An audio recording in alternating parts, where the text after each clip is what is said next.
Assalamualaikum warahmatullahi wabarakatuh. Nama saya Vira Fiorentina, mahasiswi jurusan Ilmu Hubungan Internasional Universitas Andalas. Dalam video kali ini, saya akan mempresentasikan hasil penelitian saya yang berjudul Analisis Upaya Pemberdayaan Ekonomi Perempuan dalam Visi Arab Saudi 2030. Selanjutnya, saya akan menjelaskan latar belakang dari penelitian ini. Arab Saudi selama ini dikenal sebagai negara pengekspor minyak terbesar dunia. Hingga pada tahun 2014 terjadi defisit ekonomi di dunia yang mengakibatkan jatuhnya harga minyak.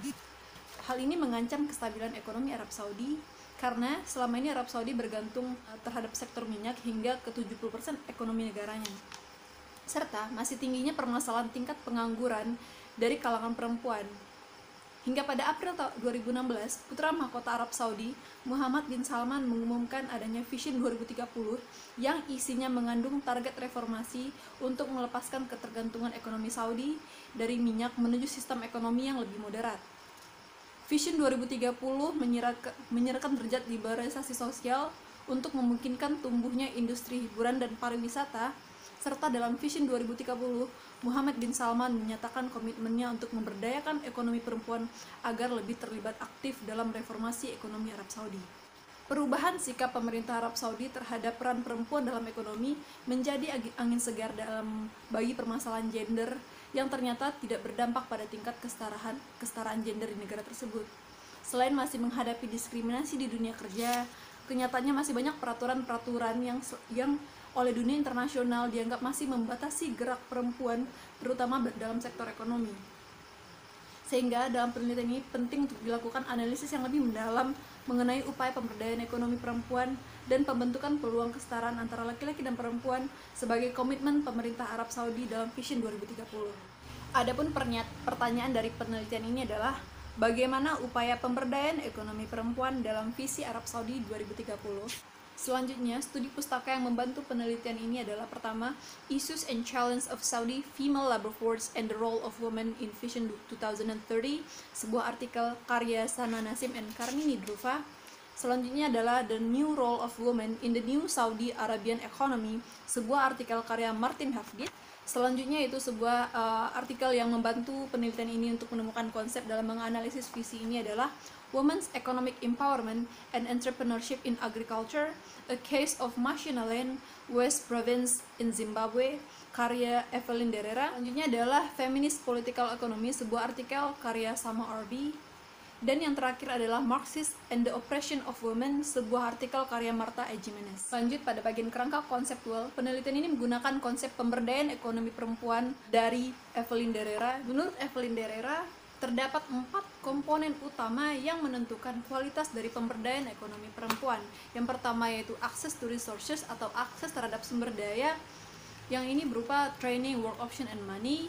Kemudian ada opportunity structure atau kesempatan berada dalam structure. Kemudian ada power and agency, yaitu pengaruh perempuan serta keterlibatan perempuan dalam kelembagaan. Kemudian ada achievement atau capaian perempuan dalam empowerment ini. Sehingga pemberdayaan ekonomi perempuan merupakan situasi tersedia keempat komponen tersebut bagi individu. Dan dalam kasus pemberdayaan ekonomi dalam Visi 2030, hal inilah yang akan menjadi salah satu pengukuran kualitas dari pemberdayaan ekonomi perempuan tersebut. Selanjutnya, metode dari penelitian ini adalah penelitian kualitatif dengan cara metode yang lebih bergantung kepada data-data linguistik, kemudian juga data-data numerik yang kemudian digunakan dalam menganalisa data. Selanjutnya adalah batasan dari penelitian ini, yaitu dari tahun 2016 hingga tahun 2019.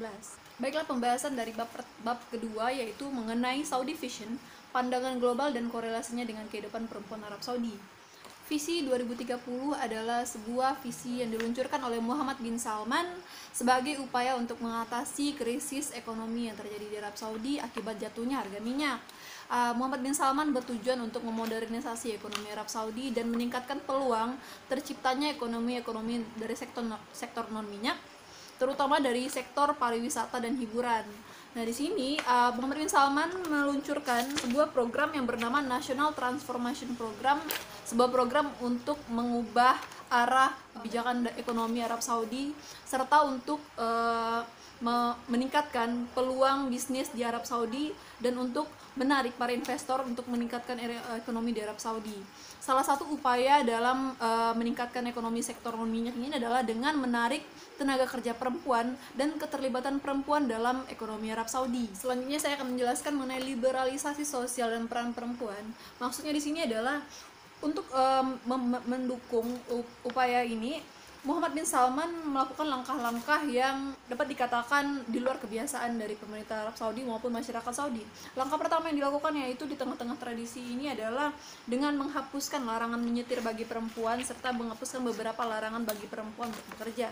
Keputusan ini digunakan untuk melonggarkan pembatasan kebebasan bagi perempuan, serta perempuan juga tidak akan dilarang lagi untuk menghadiri acara olahraga publik, dan perempuan tidak diharuskan menggunakan abaya dan nikab ketika keluar di depan umum. Selain itu, pemerintah Arab Saudi berupaya mendorong perusahaan-perusahaan di Arab Saudi untuk mengubah pembatasan keterlibatan perempuan sehingga rekrutmen terhadap perempuan di dunia kerja menjadi lebih tinggi. Hal ini juga didukung dengan dibukanya banyak peluang untuk perempuan memasuki ke perguruan tinggi. Selain itu, beberapa jabatan politik tinggi juga mulai diberikan kepada perempuan. Mulai pada tahun 2015, Arab Saudi juga telah melakukan pemilu yang untuk pertama kali melibatkan perempuan dalam pemilu tersebut, yaitu melibatkan perempuan sebagai pemilih, kemudian juga melibatkan perempuan sebagai kandidat-kandidat calon anggota dewan dalam pemilu tersebut. Beberapa aturan yang dihapus dan diubah untuk mendukung keterlibatan perempuan dalam pelaksanaan visi ini. Yang pertama adalah menghapus larangan menyetir bagi perempuan, kemudian menghapus larangan mengadakan konser di Arab Saudi, kemudian telah adanya peluang untuk membangun klub di Arab Saudi, pelonggaran aturan bagi perempuan yang bepergian. Artinya adalah perempuan dapat bepergian tanpa diharuskan membawa izin atau mendapatkan izin dari mahramnya atau yang disebut dengan guardian system. Selanjutnya, pasangan turis asing dapat menginap bersama tanpa surat nikah. Selanjutnya adalah mempermudah birokrasi dan pembuatan visa. Peraturan ini sengaja dilonggarkan dan dibuat dengan tujuan agar dapat menarik investor asing untuk menanamkan modal di industri hiburan dan pariwisata Arab Saudi. Promosi yang besar terkait perubahan aturan ini agar dapat menarik banyak wisatawan asing untuk berkunjung ke Arab Saudi agar tanpa keraguan atas citra ultra konservatif di negara ini. Pada bab selanjutnya, penelitian ini akan menjelaskan mengenai kondisi perempuan Arab Saudi pasca peluncuran visi 2030. Sebab pertama itu mengenai perempuan Arab Saudi dalam konteks sosial, politik, dan ekonomi sebelum peluncuran visi 2030, di mana wanita di Arab Saudi telah lama menderita dan kesulitan di bawah masyarakat patriarkal dan otoritarisme pengambilan keputusan yang didominasi oleh laki-laki di semua tingkatan. Di mana The Gulf Center of Human Rights telah mendokumentasikan dan menyoroti kasus-kasus aktivis perempuan dan Women Human Rights Defenders (WHRD), di mana sejak tahun 2011, 30 dari 100 kasus WHRD telah direkam oleh GCHR dari wilayah Timur Tengah, dan semua itu berasal dari Arab Saudi. Secara konteks sosial, terdapat beberapa isu besar yang berhubungan dengan segregasi, marginalisasi gender yang ditemukan di berbagai aspek penting di negara ini yang menghambat peran perempuan dalam ekonomi. Pertama yaitu pembatasan bidang pendidikan bagi perempuan, sehingga ada beberapa bidang yang tidak boleh sama sekali dipelajari oleh perempuan dan hanya dibolehkan untuk laki-laki.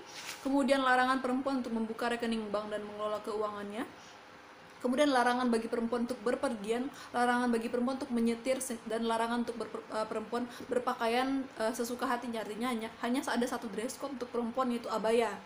Selain itu adalah permasalahan lainnya, keterlibatan perempuan dalam sektor ekonomi, adanya diskriminasi sosial dan diskriminasi dari perusahaan-perusahaan di Arab Saudi yang lebih memprioritaskan pekerja laki-laki karena tidak ingin mengambil cost yang lebih untuk menciptakan sistem yang terpisah antara laki-laki dan perempuan, sehingga kebanyakan perusahaan di sana memprioritaskan laki-laki sehingga sistemnya hanya berlaku tidak ada pemisahan antara laki-laki dan perempuan. Tidak hanya sampai di situ, bahkan beberapa jabatan di perusahaan atau beberapa jabatan di pemerintahan memang secara terang-terangan itu memberikan rekrutmen memang mengkhususkan laki-laki saja dan tidak memberikan kesempatan bagi perempuan untuk mengisi posisi tersebut.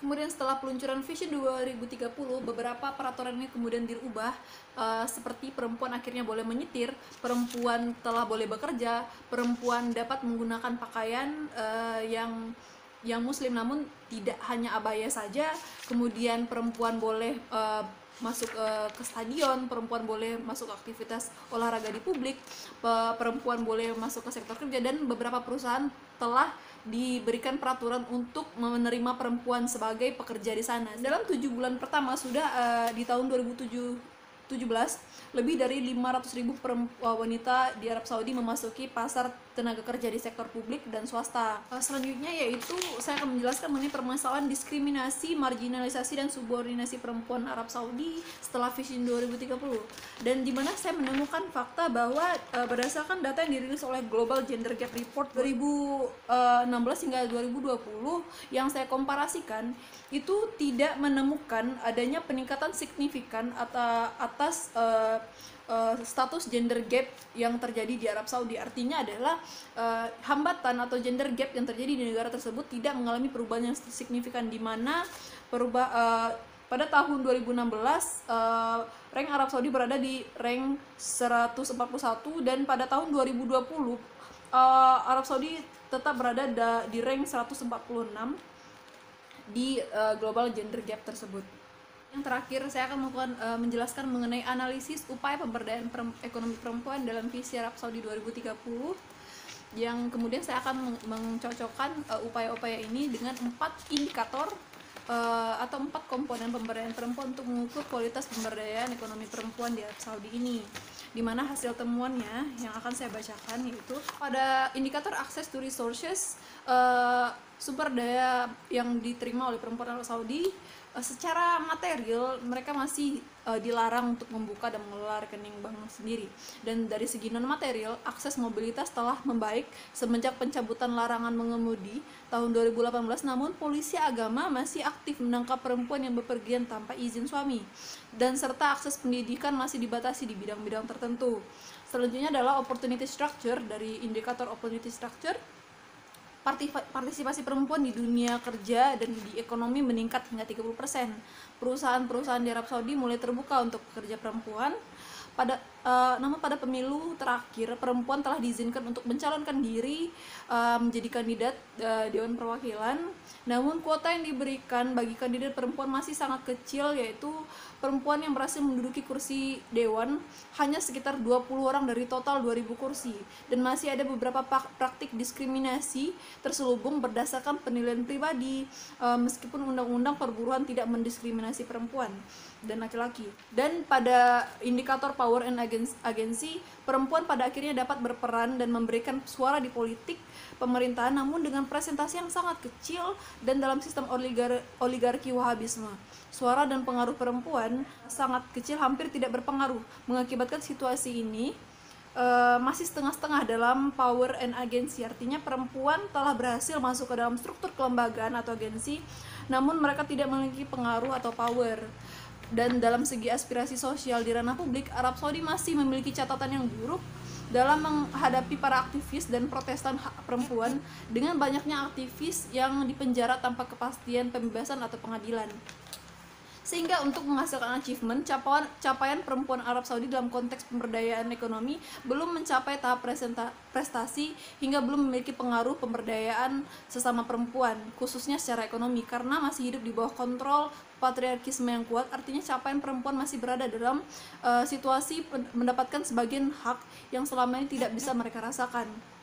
Namun secara kualitas mereka belum di-empower ekonominya. Sehingga kesimpulan yang saya dapatkan dari penelitian ini adalah Vision 2030 dengan tujuan modernisasi ekonomi dan sosial ternyata tidak berdampak terhadap modernisasi politik di Arab Saudi, karena masih banyaknya hambatan dan keliru dalam pelaksanaan komitmen ini menuju pemberdayaan ekonomi perempuan yang diharapkan, terutama dalam memenuhi hak asasi perempuan.